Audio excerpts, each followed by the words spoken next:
example, right? That doesn't really apply because in that case, right, the person is like those two things at the same time in the same way. Yeah, so okay. Jesus isn't the same those two things at the same time in the same way. Okay, Jesus. Same time, but not the same way. Okay, listen. You said the same time, but not in the same way. All right. Yeah. Jesus Christ. Yeah. Okay. Is there any point where he doesn't exhibit either the human nature or the divine nature? It'll be impossible for him if that's his nature. Like, it's like he Right. can't exhibit non-nature. So he exhibits both at all times. Okay. So therefore, the conditions of contradiction apply. There are conditions for contradiction to apply, right? If these conditions are that there are 8 conditions, for example, in some traditions mentioned. But one of them is that if they're in the same place and the same time and they're opposite things, it's a contradiction. For example, if I say there's a tall man and a short man. If I'm tall today, I'm 6'6", okay? But when I was 6 years old, I was maybe like, I don't know, 3 foot tall or something. I don't know how tall they are, yeah? So I was short comparatively to how tall I am now when I was 6. So I was the same person, let's say, 2 different heights. There's no difference of opinion here. There's no contradiction here. But if I say, look, I'm tall and short at the same time with that caveat at the same, so I'm tall, I'm 6'6", but I'm 3 foot tall, both at the same time, therein lies the contradiction. I'm saying with Jesus, if you're saying that he's all powerful and he's limited and that he's all knowledgeable, but he has limited knowledge, both at the same time, in other words, if he exhibits both the human nature and or if he possesses both the human nature and the divine nature in his one center of consciousness, then that's where the contradiction lies. Yeah, so the way we will resolve that is by so there's lots of ways, both developed, you know. Say again? There's a lot of ways we can reconcile that. Okay, go ahead. First way is like we see that Christ has 2 wills, first of all. Sorry? We see that Christ has 2 wills. We see that Christ has 2 minds. God has 2 wills? Yeah. Christ has 2 wills and 2 minds, right? Okay. And so that can kind of explain the differences there. Because if he had one mind that knew things, didn't know things, that wouldn't make any sense. But he has 2 minds, right? And he has 2 wills, right? In one will, right, he can do anything. Another will, he's dependent and he's weak. You're saying Christ has 2 wills? Yeah. That's new to me that you're saying that. That's interesting. That's like, I think the heresy okay. One will is called a coronarianism. Okay, no problem. Let's go with it, that, yeah? The 2 wills. Which one is superior to which? The divine, of course. So, now if I ask you a question, right? If Christ has 2 wills, and Christ is part of the Trinity, so are there 4 wills in the Trinity? No, because the human nature is not part of the Trinity. It's not part of the Trinity. Okay. Remember, we see it's called a hypostatic union. Hypostatic union. Okay. It's hypostatic union. All right. So Jesus. Great. So Jesus is part of the Trinity. Yeah. But the divine Jesus is part of the Trinity, not the human Jesus. Yes. Yet, the human Jesus and the divine Jesus are inextricably linked. Unified, yeah. How does that make sense? What do you mean? Let me explain that again. You're saying, or you've said, that the figure of Jesus Christ has 2 wills. Yeah. You have the divine will, and then you have the human will. Jesus is part of the Trinity. There is one center of consciousness called Jesus Christ. It possesses 2 wills. Okay? Now, what I'm saying is, if that is the case and they're inextricably linked, then is there not 4 wills to the Trinity? If Jesus, there's one will, there's one will in the Trinity. You've just said that Jesus has 2 wills. Yeah, but the will of the divine side is the will of the Trinity. That's the Trinity's one will. That's the divine side has that one will. So is the human side irrelevant? In what sense? In the construction of the personhood of Jesus Christ? Well, relevant, I mean, before he became unified to that human nature, it was relevant in that sense, but relevant now he's unified. I don't know what you mean by irrelevant. Okay. Like, he can exist without it, yeah, if you mean by that. If Jesus Christ became unified with a human nature, then the fundamental nature of the Trinity, which is that you have the Father, the Son, and the Holy Spirit, that must have changed. If the Son now has 2 different natures. I get your point now, yeah. So again, I think you're confusing, like, think of it as a mixture. Remember, it's a union. They don't intermingle with each other. They're distinct from one another, yeah, but they're unified. Okay, but the figure of Jesus Christ is part of the Trinity. His divine nature is part of the Trinity, yeah, not his human nature. Fantastic. Yeah. Now, if the divine nature is part of the Trinity, Jesus is part of the Trinity. Yeah. Is there a connection between the divine nature of Jesus Christ and the human nature of Jesus Christ? There is, but I feel like What is that connection? it's more of a union, like they Right, together. right. So now they're mixed, I understand they're not mixed, but now they're inextricably linked. Yes. Right. So the fundamental nature of what it means to be Jesus Christ has changed post incarnation. What it means to be the Son. Yeah. No, not really. Again. So there was no difference. There's no change. No, there's no change actually. No, because remember it's a union. So basically, it's kind of like Okay. he had, along his divine nature, like his divine self, right? He had a human nature attached to it now. Yeah, that was Okay. but, So like, is that attachment a change or is that not a change? Oh no, we don't consider it a change. No, So what is it then? it's a union. We call it a union. That's what it is. Okay, and is that union? Is that indicative of change or not change? Well, it depends on how you use the word change it. Because I think the kind of quickest in the word change it. Is it a transformation? No, it's not. So what is it But then? no, but my point though, I want to explain what word change, right? You can change your clothes, right? You can change your clothes, right? Sometimes, yeah. You can change your mind, right? Yep. And let's Fair enough. Right? Yeah, you powers, right? You could change like you know that guy in X-Men that can change. Yeah, no, I'm with you. It's all changes, right? But fine. not necessarily the same way. Fine. So You can use the word yeah, fine. change, Let's be more not specific. in the X-Men way. Fair enough. That's good. So now you're being more specific. Like, what do you mean by change? Yeah. No, So- philosophers now, yeah. Okay. Is there a change in the who-ness of Jesus Christ? No, actually, still one who. Okay. So when Jesus Christ, if you pointed at the human Jesus as he was alive, being crucified on the cross, saying, Eli, Eli, lama sabachthani, yeah? God, why have you forsaken me? Would I be pointing at Jesus or would I be pointing at someone else? You're pointing at a person. And would I be pointing at Jesus Christ or someone else? Well, there is no someone else. There's only one person there. So you're pointing at Jesus Christ. So I would be pointing at Jesus Christ. Yeah. So if that Jesus Christ that I'm pointing at, if I had pointed to, so this Jesus Christ is now part of the divine nature, is in union with the divine nature of Jesus Christ. Yeah. However, he wasn't part of that divine nature in the past. No, it wasn't. It didn't exist. Okay, so what would you call the fact that if I were to point at the human being of Jesus Christ, at one point I would be pointing at Jesus Christ, and that if I didn't in the past, I would not be pointing at Jesus Christ. What would you call that kind of thing? No. Remember, there's only one person. He didn't become a new person, a different person. I understand, but you've said that he's taken a human form, right? So when you say Jesus, right, that's the who there. That's the person. That's the hypostasis. Yeah. So before and after, it's still be Jesus. It's still be the same person. Still be The human Jesus, is that part of the who-ness of Jesus Christ? No, remember that's nature. That's the what. No, the human. If I were to point, It's the word. but when I say if I say the who-ness here, I'm talking about if I point at him. If I point at Jesus Christ, but whilst he's being crucified on the cross, according to you, we don't believe, but we say crucified on the cross, am I pointing at a person? Yes, you are. Yes. And who am I pointing at? The word, the Son of God. Jesus Christ. Yeah. Okay. Now, that Jesus Christ, what age was he when he was being crucified? There's lots of debates. Let's say. No problem. Whatever you say. 33, yeah? So 34 years before that, if I were to point at that cross or anywhere in the world, I would not be pointing at the human Jesus Christ because he would not be born, correct?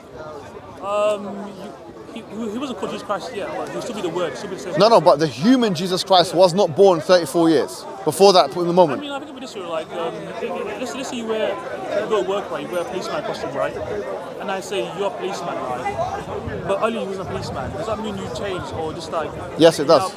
Yes, it does. Yeah, change in that sense. In that sense, yeah, I agree. In that sense, yeah. Okay. But you're not changing as in like you become a different person. Or I'm saying that 33 years 34 before, 35 years, let's go 50 years before the alleged crucifixion. Was the human Jesus Christ on the earth or not? No, it was not. Okay. So 50 years before the crucifixion, he wasn't on the earth. No. Then he became on the earth. Yeah. What do you call this before and after? What do you call it? Incarnation. Incarnation. And what does the incarnation signify? Was there a turning point? Did it signify some turning point or not? It signified the union between a created human nature to the divine nature, and it was expressed in the one hypostasis of Christ. Right, I understand.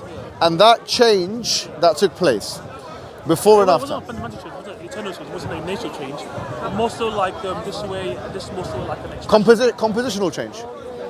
Yeah, compositional change. Yeah. Like Oh, expression. fantastic. No, Okay. That's all. Yeah. Now we get into like kind of early church astrology, but to make it simple, expression. We we can be expressed differently. We could, Well, it's more. only expressed solely by divine nature.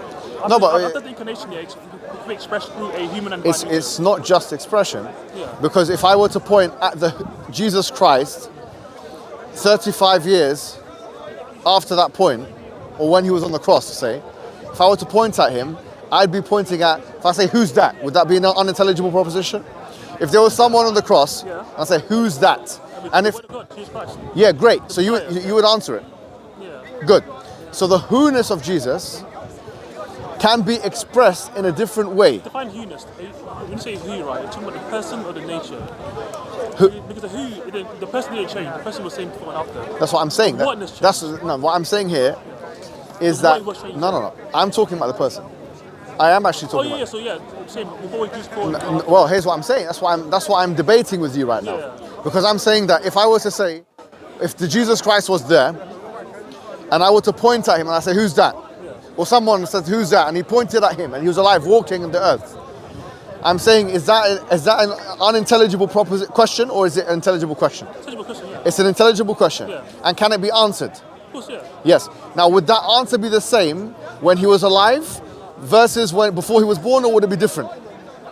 I guess like if I met Jesus Christ in the Old Testament, right, as like a figure, like into the laws, right? Do you understand my question? I think so, yeah. Okay, let me put it in a different way for you. Jesus, I mean, give me a second. Jesus Christ walking about in the earth, yeah? The human nature of Jesus Christ is being expressed. Yeah, You'd accept that's the human nature, yeah? yeah. Someone at his time points at him and says, who's that? That's an intelligible question, Yeah, okay? And if someone replies to that question, that's Jesus Christ. yeah. 35 years before that, so before he was born, that question, who's that, would be unintelligible because there would be nothing to point at, correct or not? What do you mean nothing to point at? There's no human manifestation of Jesus Christ 35 years before the crucifixion, You'd say. be pointing at God then, just be probably like No, you wouldn't be pointing at anybody. If I, it exists, doesn't it exist? no, now you're confusing yourself. Because if I said to you, look, just let's be fair and real, right? Yeah. Jesus Christ walked the earth. I mean, no, you said he would nothing there. What do you mean by Listen. He exists before he was? Jesus Christ walked the earth. Yeah. Yes? Okay. If he was walking around in Bethlehem, in Jerusalem, wherever he walked, ascending, coming down, Yeah. honeycomb, broiled fish, on the cross where you believe, whatever. Someone said to him, who's that? You were there. Let's pretend we take you on a time machine. Yeah, that Jesus over there, yeah. You say, who's that? First of all, does that question make sense? Of course, yeah. Yes, it does make sense. Now, if someone replied, that's Jesus Christ, Yeah. would that be the correct answer? course, yeah. Yes, it would be the correct answer. course, Now, 50 years before that point, where Jesus was not born in the stable, yeah, and the three wise men didn't come to him and all that stuff. Before that situation happened, according to you, if someone were to point anywhere on the earth, or in the universe, in fact, and try and find this Jesus Christ, they would not be able to find him. No, they wouldn't. Right. So the question, who's that? If they were to point anywhere in the universe, they would not be able to. It would be unintelligible. Correct? Yeah. All right. So now we have a difference in who-ness before and after the birth of Jesus Christ. Are you sure there's difference of who-ness or more so Yes, like, because location? we've just explained how it's a difference in who-ness. Because before his birth, you could point at him and say, that's Jesus. After his birth, you could do that. Before his birth, you couldn't do that. So of course there's a difference. Because it wasn't incarnate yet, it wasn't incarnate, that's why. That's what I'm saying. The point is that I'm saying the doctrine of the incarnation has brought about a logical fallacy, a contradiction which cannot be reconciled by the human mind. Because before he was incarnate, I couldn't find him anywhere. How does that lead to a logical? I'm saying that the hypostatic union, or the doctrine of the incarnation, which many church fathers base on the first chapter and the first verse of John. In the beginning was the Word, and the Word was with God, and the Word was God, and so on. And the Word became flesh. Okay, listen. So the doctrine of the incarnation and the idea of the hypostatic union, one must admit that there is a fundamental change, not just in the expression of God's attributes, but in the who-ness of God himself. Or in fact, let me put it in this way, because I'm using the word God, but I should be using the word Jesus. Well, of course, you'd be using it interchangeably.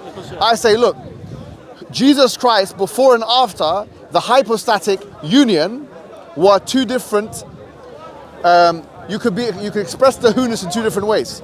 So if I were to point, there is nothing. No, I'm saying who. I'm saying Define who. okay, who? Person? Yes, person. What the difference between who and what in the English language or any language? Well, Yeah. I'm using it more in the traditional sense. Okay, well, fine. Sense, yeah. In the English language, any language, what is inanimate? Yeah, you say. Okay, and who is animate or personal, right? So we don't say what is that and point out human being, unless you want to become racist, Or rude. or rude. We don't say this. Yeah, I agree. Yeah. You understand? So, if I'm saying now, Yeah, but when we look at Jesus Christ, the human, yes, which you agree has a human side. When he was according to you, is on the cross. Yeah, he said, Eli, Eli, lama sabachthani, God, God, why have you forsaken me? And someone points and says, who's that? That question will be intelligible propositionally. But if before that time, it'll make sense as a question. yes, the question makes sense. That's what I'm saying right now. The question makes sense. Can you now say, where is God? Can you say that right now? Yeah, Is that a simple question? Yeah. Where is God is not the same as who is God. As that's what we're in two different things. You're not understanding. Oh, okay. Yeah. Where is God is different to who is God. Oh, okay. Okay, I'm saying to you that your problem is not in where is Jesus. Your problem is who is Jesus. Oh, you're saying who brought up What I'm saying is that before the hypostatic union, your answer to the question of who is Jesus has fundamentally changed. And if okay. So before the hypostatic union, before the incarnation, you must maintain that the question who is Jesus has two different answers. Before, you're saying that it was just the divine essence. After, it's the divine essence and the human essence. Okay. Correct or incorrect? Correct. So now we're in a problem. But now your God has changed. Now it's a problem now.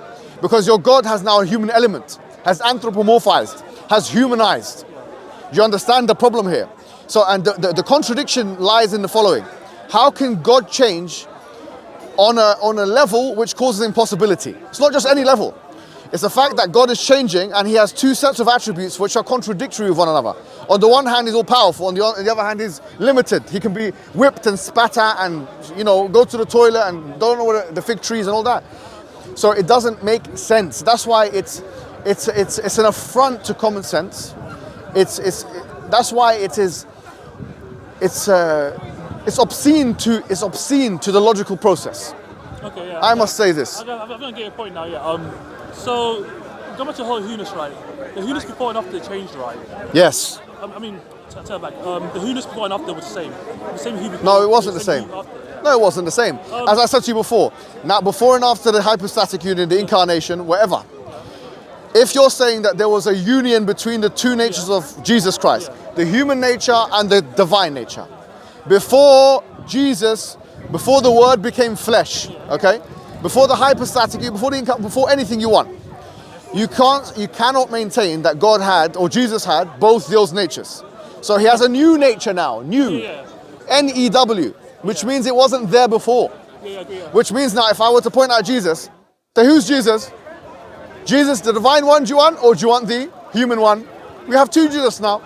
No, remember, the human nature did not instantiate two natures. The human nature did not instantiate at all, yeah? Of course it did. It became flesh. It was there in the human walking around. It didn't instantiate at all. Is that what you're saying? It's actually, but not as a hypostasis. It didn't form another hypostasis, no, but it's simply expressing the person of Jesus Christ, or the person of the Word of God. The human expression was manifest for all to see on the cross. Otherwise, the cross means nothing. Otherwise, the crucifixion means nothing. Otherwise, it's all fiction. So you can't say it didn't instantiate at all. Of course it did, because you believe in the doctrine of the ascension. You believe in the doctrine of the crucifixion. You believe in the doctrine of the resurrection. So when that was happening and people could see it according to you, was that a physical instantiation or was that not a physical instantiation?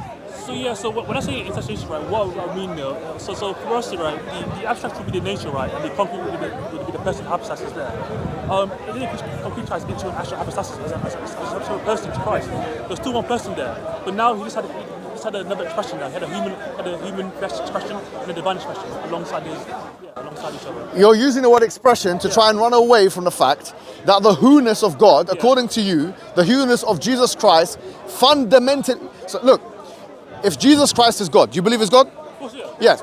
Jesus is God. Yes. Yeah. And before and after this Jesus God, yeah, he now has a new nature, a human nature, which he didn't have before. So your God changed, correct? And he. Changed Okay. in the Okay. X-Men sense. Whatever. Changed in the sense of He like, changed became in unique. who-ness. He changed now when I say who. One who, it's one who. Not Are you sure about that? It's one who, yeah, one who. Okay, so one who, yeah? Yeah, one who. Yeah. Okay. You said Jesus Christ has two wills. Yes. Okay. Two wills. And he has two natures, correct? Yeah. He has what? The human nature? The divine nature. And he has the divine nature. Absolutely, yeah. Is the human nature the same as the divine nature? No. Great. So now Jesus has a human nature. And if I were to point at it, it's intelligible for me to ask, who is that? And for someone to answer, it's Jesus Christ. Point at the nature. Pardon? Point at the nature, do you say? Point at the nature. Not at the nature, because that's a Neoplatonic thing. I'm talking about the actual Jesus. Is that a manifestation of Jesus? The nature of, yes, the person of Jesus. Yeah. If I were to look at when Jesus Christ in the book of Matthew is walking to the fig tree and he's saying, you know, he doesn't know if he's cursing the fig tree because it's out of season, yeah? You know this. You know this first one. Of course, yeah. Fig tree. You know about that, yeah? Okay, if Jesus now is looking at the fig tree because it's out of season, that Jesus, if I were to point and say, is that Jesus? Is that Jesus? Would you say yes? Yeah. Okay, is that human Jesus? Well, it's Jesus. Is that the human Jesus? Is that a representation of the human nature of Jesus or the divine nature? So yeah, so exactly. We don't talk about that basically. We don't make that distinction like. You don't make a distinction even. No, because what you're getting into there is describing this historianism. We're not historians. Historians would make that kind of. Okay, claim, I'm asking you. I'm asking you. Yeah. I'm not asking Nestorius. Okay, Yeah? But I mean, we're describing I'm asking. historianism. We're describing I'm not describing Nestorianism. I'm asking you, okay? In your understanding of the hypostatic union, in your understanding of the incarnation, in your understanding of the Trinity and Christological process, I'm asking a question. If I were to point at that Jesus, who am I pointing at? Jesus, the person, Jesus. The person. Beautiful. Like, if I'm Okay. pointing at you, yeah, am I pointing at human nature or I'm pointing at Muhammad Hijab? If I'm pointing at you, All at your human nature or listen, Muhammad Hijab? I'm saying that your point, there's only, same logic. no, it's not the same logic. I am saying there's no contradiction between the human nature and Muhammad Hijab. There's only the human nature with Muhammad Hijab. Yeah. Do you understand? I know some people think I'm a meta-human. That's a different situation, different story, that's something. But what I'm saying is that there is no conflict of, what we're saying is that your human nature construct, there's a conflict, direct conflict with the divine nature. You can't be all powerful and not all powerful at the same time. Do you understand this point? It depends. Not in the same way, yeah. But remember, they're essentially differently. So like, so of course we agree that God can die, right? God can die, right? In his divine. Do you believe nature, Jesus is one person or two people? Of course, one person. One person. Of course, yeah. Oh, beautiful. Yeah? Yeah, I mean, that's excellent. This whole time. Excellent. Yeah. Okay. Jesus Christ was one person. Yeah. Yet, he has two natures which have contradictory attributes. Do you accept this proposition? Yeah, sure. Beautiful. That's all I wanted you. Live with that, please. Live with that, because that's what's going to take you to the hellfire. I'm being honest with you. Because the fact that you can, that will take you to the hellfire. I use the word paradoxical. No, it's not paradoxical. You've said it yourself. You have just now challenged logic fully. You've said F you to logic. You put the middle finger to logic.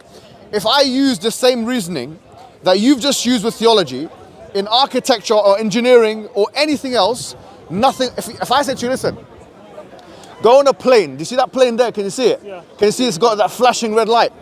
Now, before you go on that plane, I'm going to use your same principles of enduring contradictions in the geometric process. Let's endure it.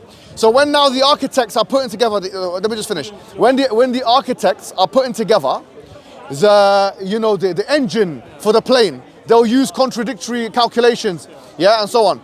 They don't mind that. They're okay with that. Okay, get on that plane, let's see what it does with you. And if you fly the plane and then there's a crash straight away, I'm going to say you're a fool. We've already told you that this is a death trap and you've gone into it. I'm being serious. Genuinely, bro, honestly, with all due respect, you've accepted. Just allow me. Let me just finish the train of thought. All I want us to do is be fair and honest, Aki. Yeah, you're a good man. I like you. You don't know me. No, but you're coming across as respectful. Thank you. Okay, and I accept that. But I want you to now realize something. If you accept this for yourself, yeah, that you can have a person who you consider to be God with two contradictory set of attributes. You said that on the camera, bro. Like, I had implied category distinction though. What do you mean? What do you mean? I mean, like you're making it as though there's one category there, and that one category is this. And No, it's not category error. Yeah, that's category error. Well, why? Thing is though, because there's a category distinction though. There's distinction of categories there. What? There's the human nature and the divine nature. I know I understand that. What I'm saying is that those two are incompatible. I'm saying you've said it yourself. You said that you got the human side, and he's got the godly side. Yeah. I'm saying that will take you to hell. That's a ticket to the hellfire. Because of all due respect, and this is. I mean, I think you're going to hell too. You're going to hell. No, I know, no problem. I'm saying to you that is a ticket to the hellfire, because now God has made it easy for you. That's why the Quran offers the most simple argumentation ever. Him and his mum used to eat food, showing you the human limitation. All I need to show you is that these people cannot be God because they have human limitations. You've accepted that. Okay, there is a contradiction between the human limitation and the godly attribute. Now that you've accepted that and you're living with that, you want to die with that, yeah? You want to accept that a human being, a Middle Easterner like me, yeah, is your God that you bow down to, yeah, with human limitation, you bow down to that, then okay, that's where I would say to you, that's fine. You live with that, you die with that. As for me, I personally believe that there is a God with no attributes similar to human beings in the sense of limitation. No limitation to a God ever. Do you have a shin and a head? No. Well, no, it's fine. No, it's fine. No, it's just fine. We don't believe in a shin like the human shin, anything like that. Anything which has wording like, pardon? The Atharis do not believe that the shin is like the human shin, or that's not.